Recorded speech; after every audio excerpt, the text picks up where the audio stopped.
and good evening to all of you. I want to thank Abby and Kreuser Gallery for their opportunity they've given me, she in particular, to exhibit a few paintings of mine, and for the opportunity to share with all of you.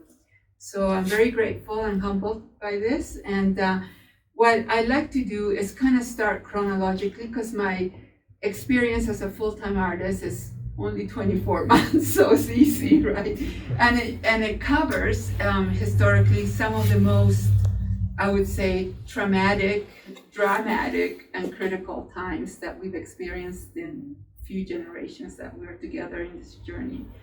So this little blue one would probably start it off in that, when on the onset of the global pandemic, we were all very weary of each other and very cautiously aware of our distances, and we were in a very ambiguous time. We didn't know who had what was going on, and so we were naturally protecting ourselves in our bubbles. But in real life, without COVID, we also do that sometimes for other reasons, unbeknownst to me.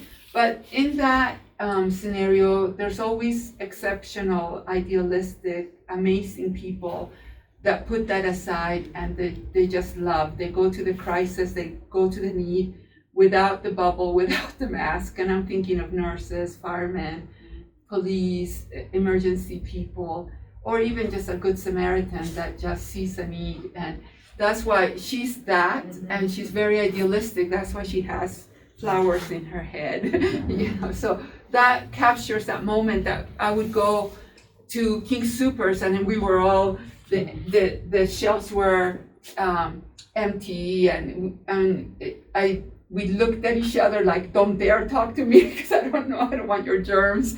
So it was a very just almost abstract time in our lives. So and I like the landscape, so we were in a seemingly normal place, but still not very normal at all.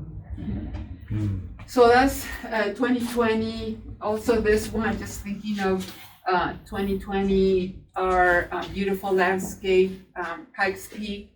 That's a sorority sister of mine's husband and their dog, but I placed them up at top of Pikes Peak because we were admiring and seeking nature for solace during those 2020 months. And that is geographically correct painting in terms of the valleys and the mountains and the shadows and the rocks and all of that. But I think I was just seeking a direction, and I stayed home to do that, to seek a direction. Also, 2020, we started seeing a lot of homeless people, and I think tragically, we're seeing more and more of that as time evolves. But at that time, I went to Denver, and I saw this group, and naturally, they were attending to the needs of the one member of that group there in the blue.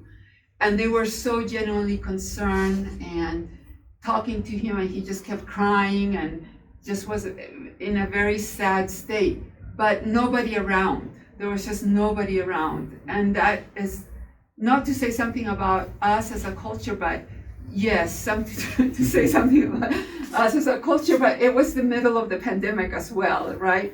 But I took it as an opportunity to say, sometimes in this country where the streets are supposed to be paved with golden flowers or have rich carpets of opportunity, we leave certain groups alone that are not as attractive to us.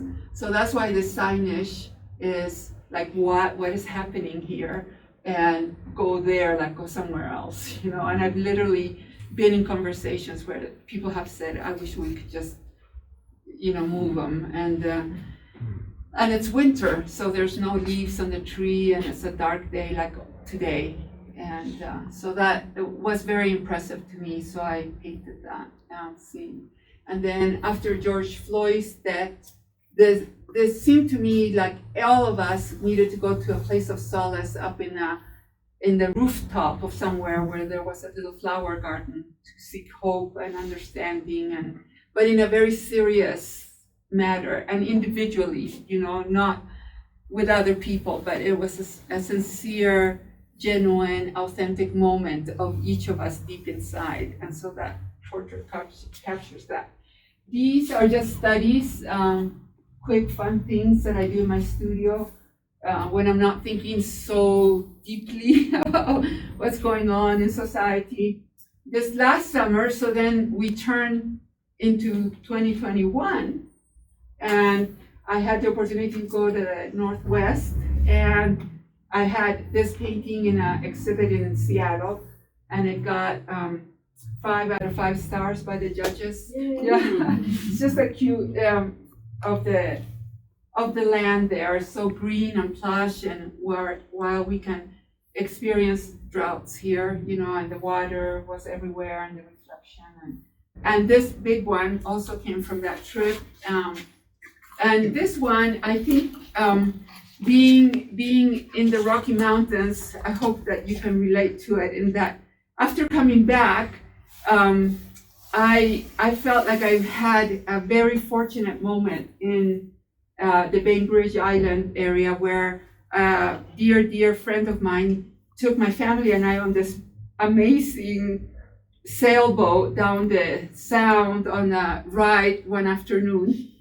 And the moment was so magical and so dreamy and so like out of this world for me, that when I came back to my studio here, this is the feeling of that ride. It's not accurate. This is just a rowboat. That was a huge sailboat.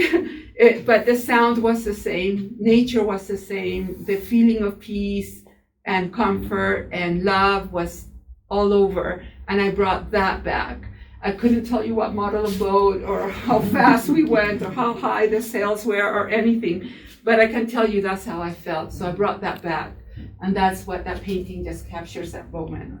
Living here and having visited the ocean. So also about here, so now we're in 2021, right? And when I go on walks up, I think I forgot the name of where I go walking, but, and I see young moms with their babies in their backpacks going on hikes in the mountain, and they're everywhere, and they're so free compared to how I was when my kids were little. Because when my kids were little, I was like dressed like Mary Poppins and guarding them all day long. I didn't trust anybody or any place or anything with them. But now I love to see moms with the babies everywhere, because they're part of us. And I'm sure those babies pick up noises and smells and sounds that make them better members of society as they grow up. So she's having a coffee with her baby in a cafe. And I just love that. Now this one I did in 2020, and it lived in Red Line Gallery in Denver for practically half that year, because they would close down the gallery, and then they would write me and say, can we keep it a couple months until we open again, and etc. But this is reflecting, because that year was so dramatic, and I spent it alone pretty much the whole year, but it was reflecting on my life. And this is like memories of messages I received as a young girl that I had, and I'm kind of trapped in that a little bit still, but to be like a Barbie. Those are the messages we got generations ago. And but I dreamed of different things, of being independent and going out to different lands and traveling and bearing the different weathers and things like that. But I also wanted a family very much, so I was torn. But I've never forgotten those dreams. So that's why the title, A Dream Is Not Fragile Like Flowers.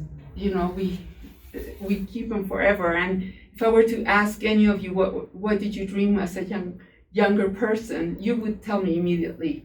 I dreamed of being a fireman. I dreamed of, being an astronaut. So dreams are not fragile. And so that's what that painting is, be careful, cherish those dreams. and guard them and respect them because they're not fragile. So that takes us back to this year, and suddenly we are full of hope. 2020 is over, we're celebrating and we are healing, but we want to heal fast, quick. We want to heal the economy, we want to heal politics, we want to heal ourselves, we want to heal, but it's almost too much. So she's like, I can't. And so it's like we are asking for healing, but it's unprotected. How do we do that? We don't have a roadmap. We don't have a book of instructions. How do you heal from a pandemic? When you lose family and when you suffer and you're afraid, like to that degree that you've never been afraid before. And so that's what captures in this painting is wood on an acrylic. And it just captures like, I want to, but I'm challenged by this fast healing that we're asked to be experiencing. I want to accomplish it though for all of us, but it's hard. And then this one is a half study and half part of the collection in that, he could be thinking of his brothers that he lost during COVID or just reminiscing about them. But families were apart for so long, and so that's me and my brothers, just a very sensitive man thinking about his brothers. And incidentally, I have 3 boys, so there's something that I hold dear to my heart when there's groupings of 3.